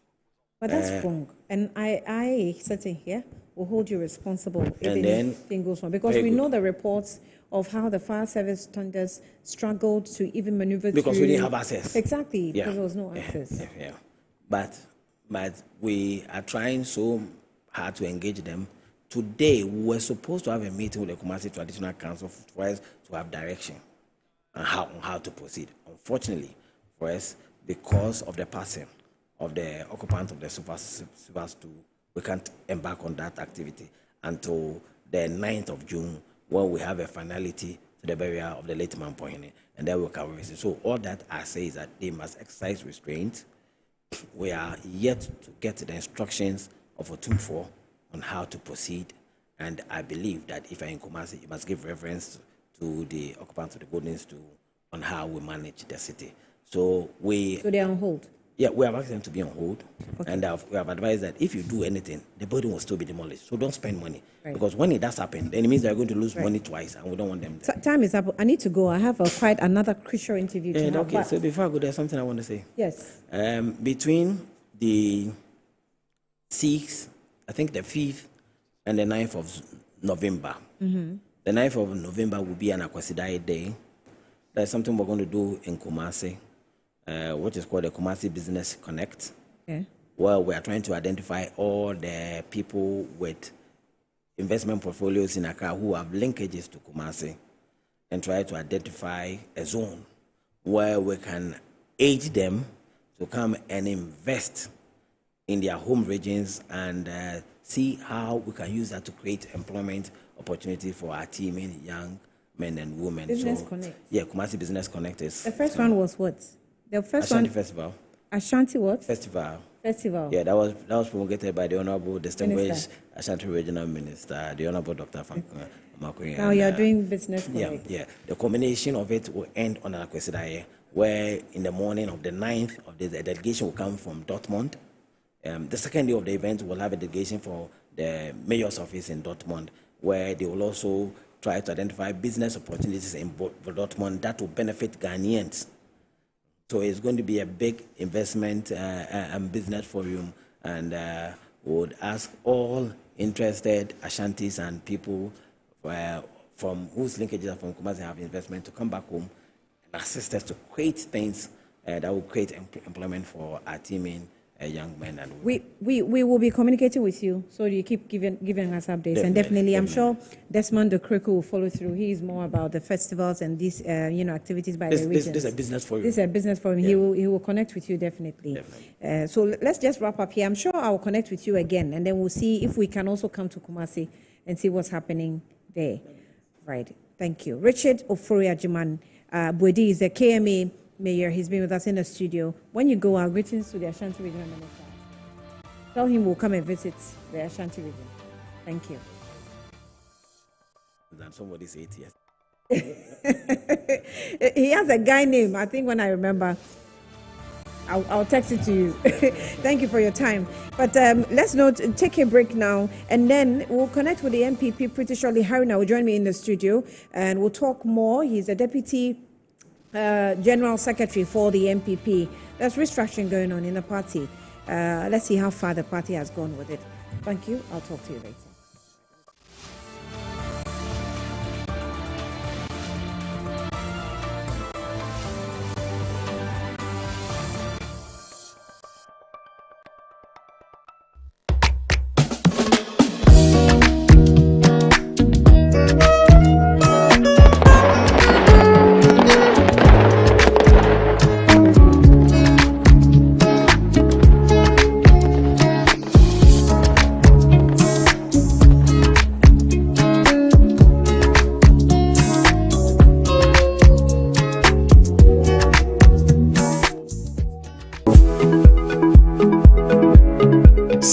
Sometimes the unexpected happens and the hero falls down in his own story. But he needs not stay down for long. Cosmopolitan Health Insurance is your trusted health partner. Whether an individual building a business, with Cosmopolitan Health Insurance, your medical care is our concern. For the best health insurance solutions for corporate institutions, groups and associations, families and individuals, choose Cosmopolitan Health Insurance from our over 700 accredited health service providers nationwide. Call us on 0302 540 668 or 0501 678 547 for all your health insurance solutions. Cosmopolitan Health Insurance, your medical care is our concern.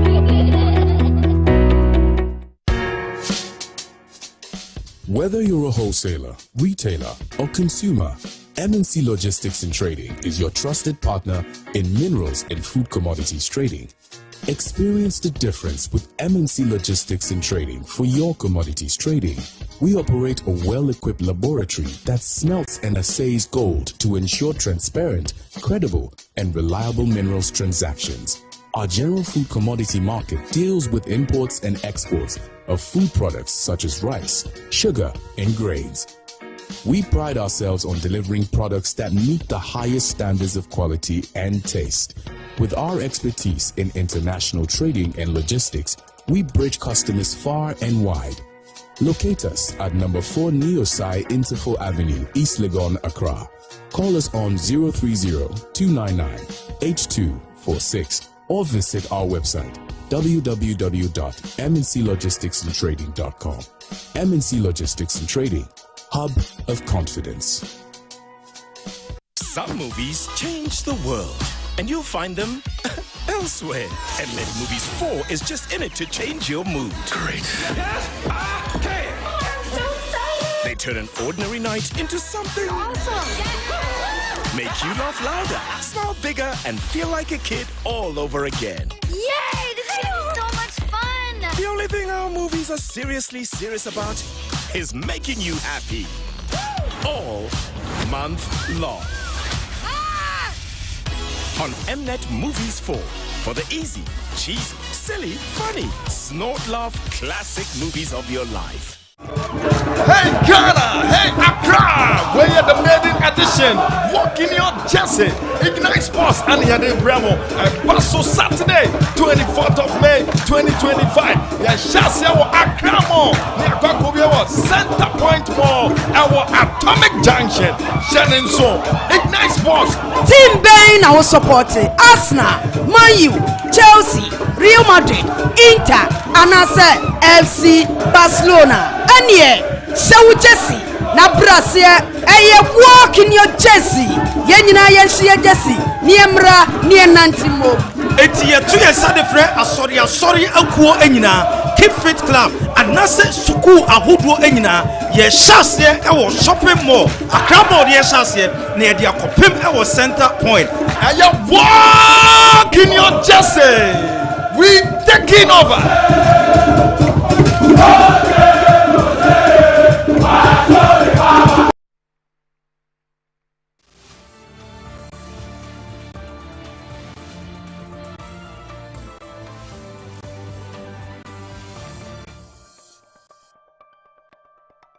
There's no doubt as that.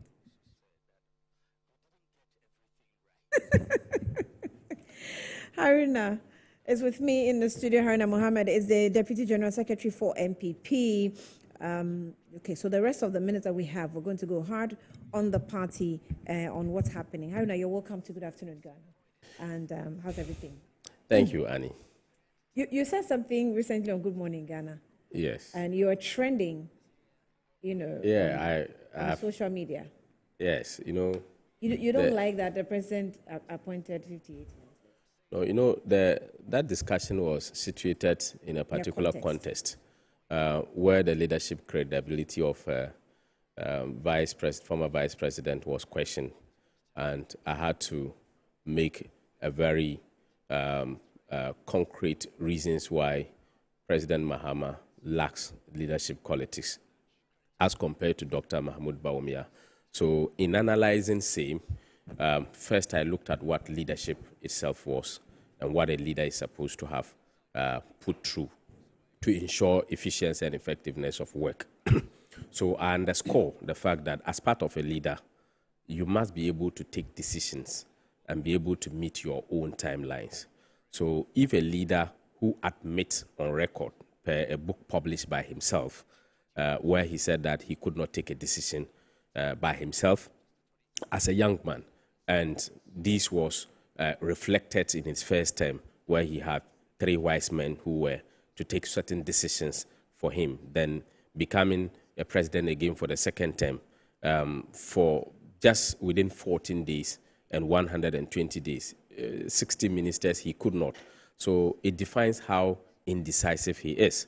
So, and comparatively, you cannot compare such a person to a person who has been able to think on his feet and be able to take certain decisions that are very relative to macroeconomic management, relative to technological advancement, relative to job creation, and relative to health provision, relative to infrastructure development, and relative to human-centered approach. So definitely I had to dispel that using those particular credentials that he lacked, and he could not fulfill his own promise of appointing.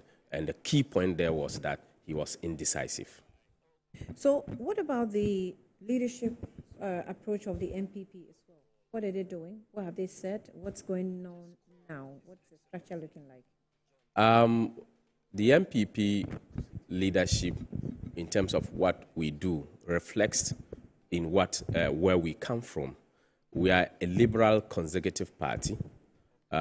We know exactly what has formed this particular political party with respect to the pillars that we stand on. One is competition, one is leadership, one is religion, one is property owning democracy, where you give opportunities to the private sector to strive and also to build private businesses.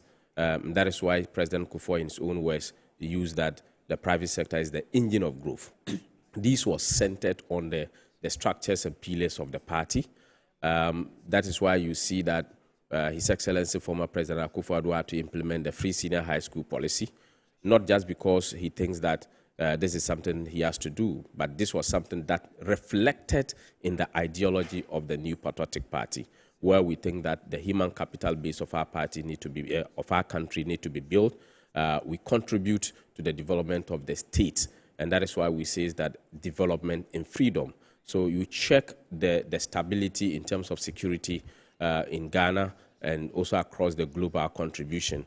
It has always been very key. So the New Patriotic Party is built on that.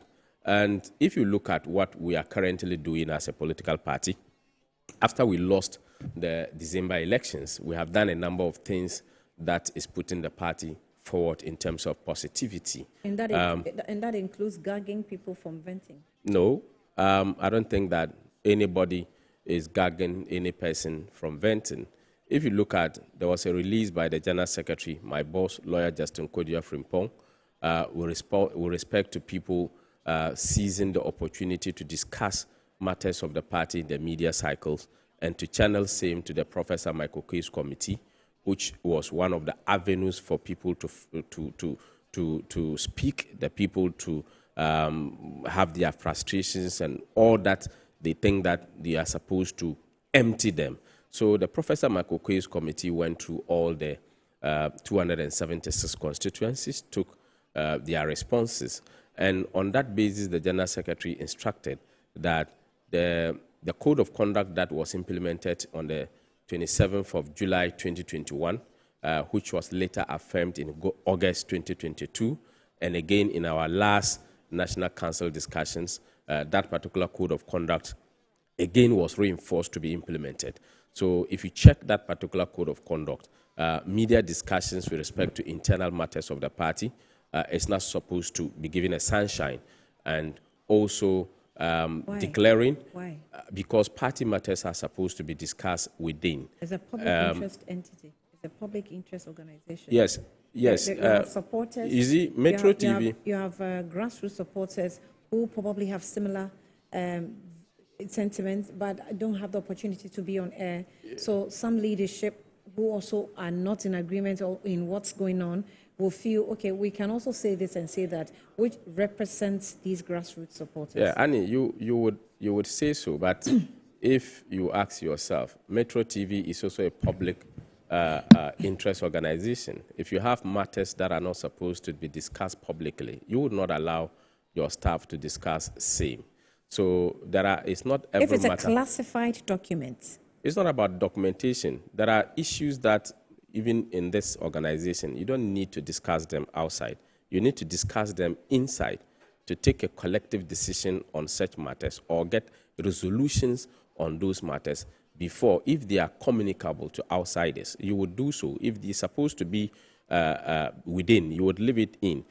Don't forget, political parties works on strategy. And before you come out with a strategy, we have what we call the SWOT analysis.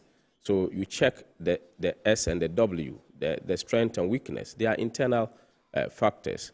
The opportunities and threats are external factors. Which political party or organization would want everybody to see your strategy? But your comparison is not necessarily accurate, because you cannot compare a political party that deals with different people, with different emotions, to a company like Metro TV. It's a company. We are private. Yes, it matters not. But political parties, you use platforms like media platforms to disseminate your information. You are a liberal party, right-wing neoliberal party. You allow for freedom of speech.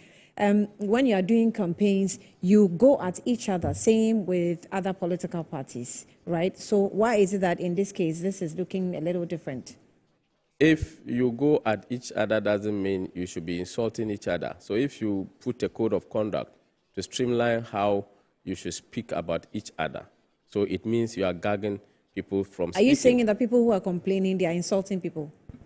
The statement we issued, did we say that don't talk? We said don't attack persons that you think that they are in the opposite direction of yours. But in this particular context, the rule says that wait until we open nominations for contest within the MPP. So if there is no nominations that is open, no competition is open for any position, why do you compete for nothing? So wait, when there is competition for a position, we have a procedure of which we open. Then you compete based on your ability and strength to be able to occupy that position. So the party is saying, we have not opened any nomination for any position to be contested for. So no competition. We know that you have ambitions. Wait. When we open nominations, you can go and file your nomination to contest those positions. How do we gag against you? No. There is time for everything. You cannot go to farm when it is not raining season yet. In the north, you cannot, when you go, you will not even get, the land will not even give you the opportunity to do so. So everything is seasonal. Wait, when the season of campaign is lifted, then you would get the opportunity to contest. Remember, we did the parliamentary and the presidential, and you saw that generally nobody complained that I did not have form, I was not given opportunity to contest. It was free and fair, except maybe some few places. You cannot have everything right. Definitely you have some other places that you have to put the rough edges through. So for now, what is the arrangement after the statement that was released? What next are we expecting? Persons are not supposed to go at each other and attack people within the party, because that is, tantamount to bringing the party to disrepute. So what's the next thing members are to expect? Adjoa Safo was one of the people who was doing her media rounds. You invited her, and then in the end, you threw the invite in her face because she came to the party headquarters and she wasn't, attended to, and she had to return. I'm not sure how the internal or backdoor arrangement has been. So I'm happy you yourself is asking. You are not sure what. You see, the party has structures. One of the structures of the party is a national council committee called the disciplinary committee. So the disciplinary committee has their procedure of work. They invited her. Then upon a certain reflection or certain activities or work schedule, the committee decided to write back to her to re-inform her that they would be communicating to her for a new date. Okay. As a national party, none of the national executive members are members of the committee. It is not a committee that the letter that is issued by the General Secretary. This is an independent body that does their work and report to the National Council through the General Secretary. So as I said, if not maybe a matter comes up, then I want to find out whether that process have continued or there is a certain level at which the committee is. I cannot communicate to that. So because this is an entirely a different committee. They do their work on their own rules, and that is what happens. So after this particular rules that has been issued, and if you check, the rules are many, the code of conduct are many. And after the National Council meeting, the first thing was the media engagement that the General Secretary issued the statement and also indicated the committee that was responsible for the amendment of the party's constitution. Reference was made to the terms of reference that they have to use, and also the inclusion of the 2021 motions that were submitted, and then asked that National Council should finish it and firm it up so that it can be submitted to Congress. So date of Congress or month of Congress has been established that we'll be having our conference in July. In July this year, we'll be going for conference. So once that one is we have the venue set already? The venue is not yet, but July is certain that July will be the month of conference. So before conference, these motions will be received.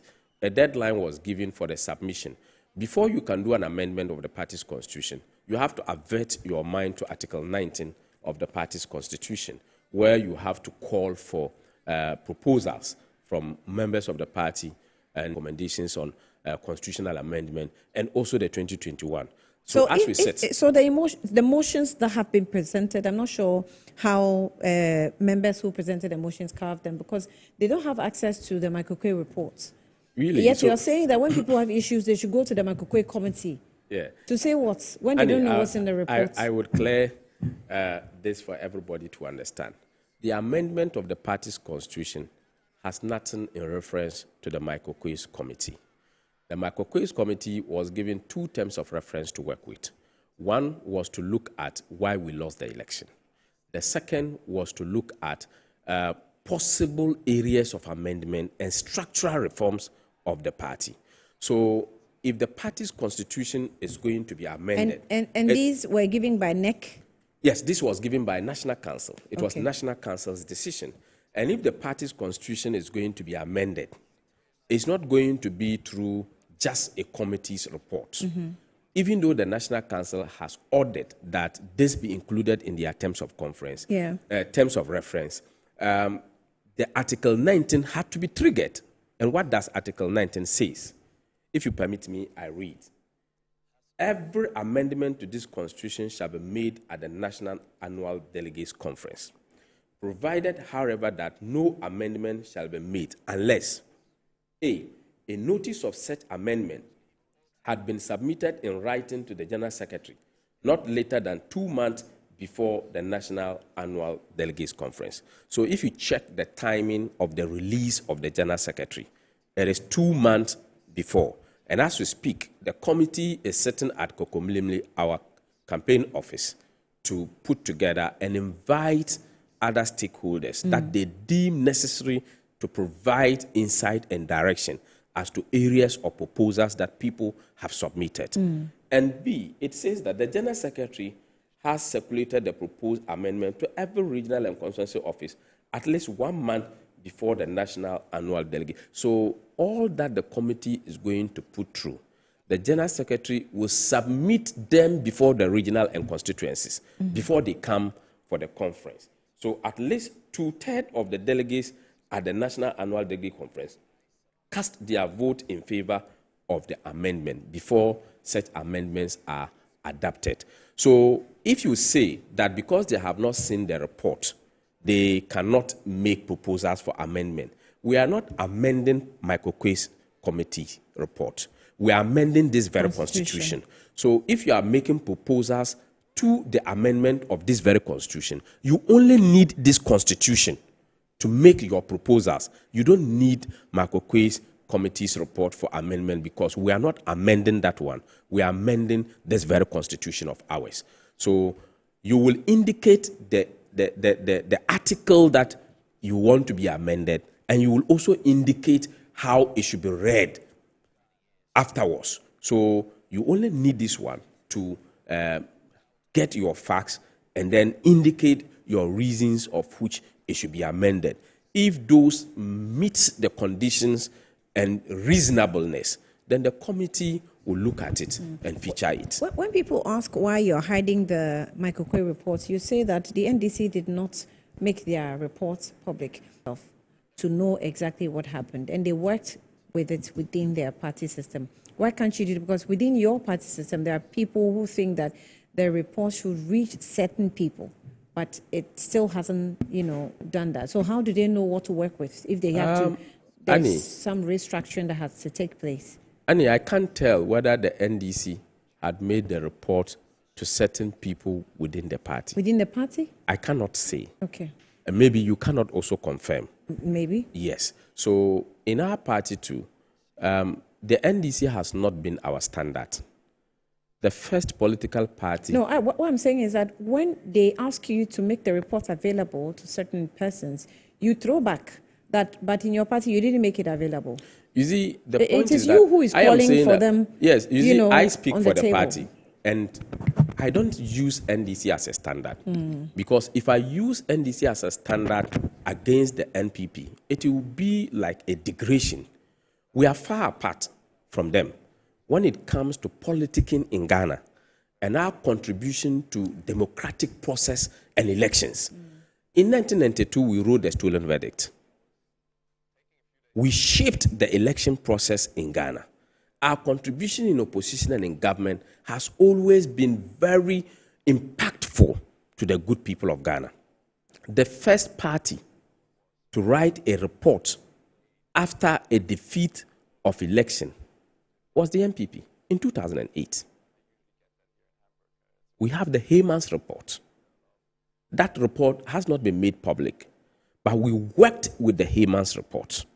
And we got election victory in 2016. We worked with the Heyman's report, and we got victory. When we won power in 2020, because of COVID and other factors, we decided to go for Osafo Mafo's report. That report was not also made public. We worked with it because we know that Apathy was one of the competitors in the election, even though Apathy did not pick form to contest.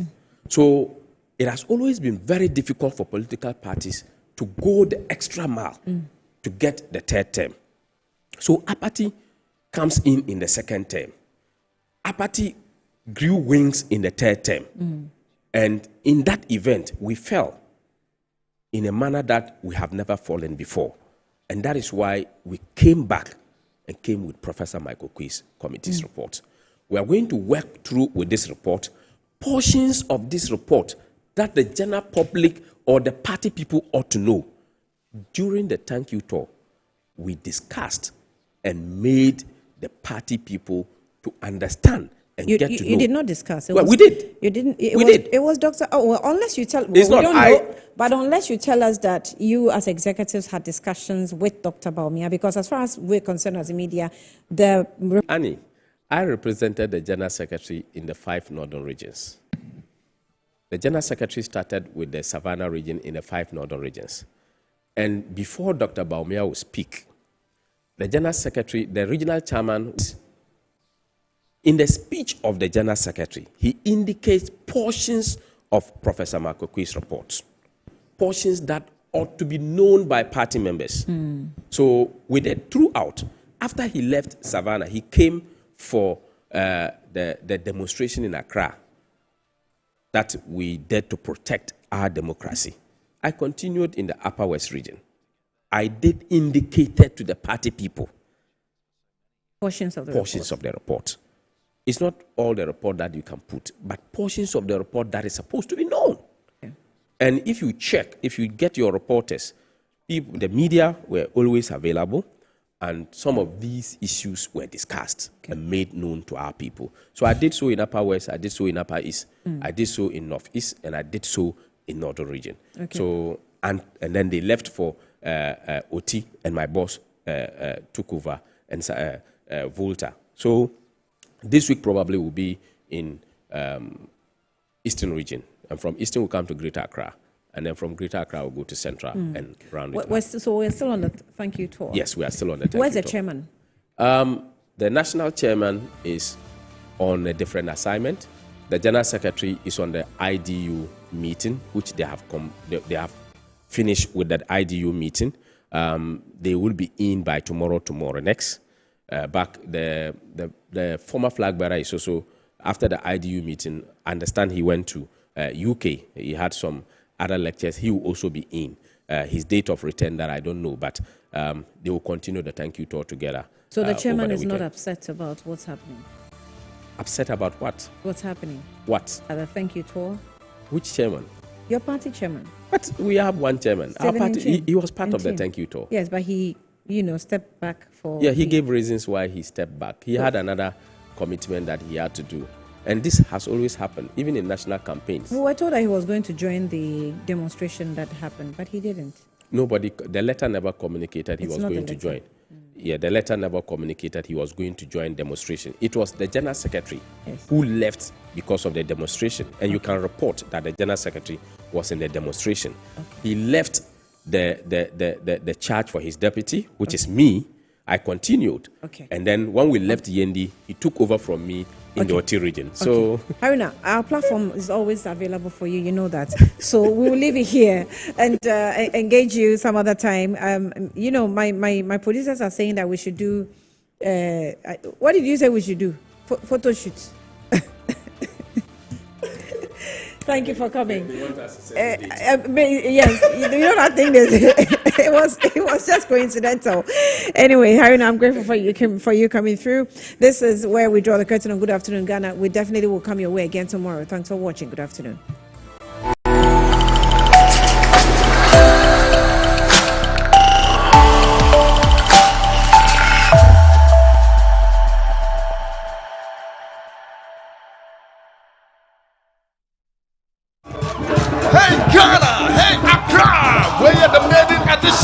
Walk in your jersey. Ignite Sports and Yade Bramo. Paso Saturday, 24th of May.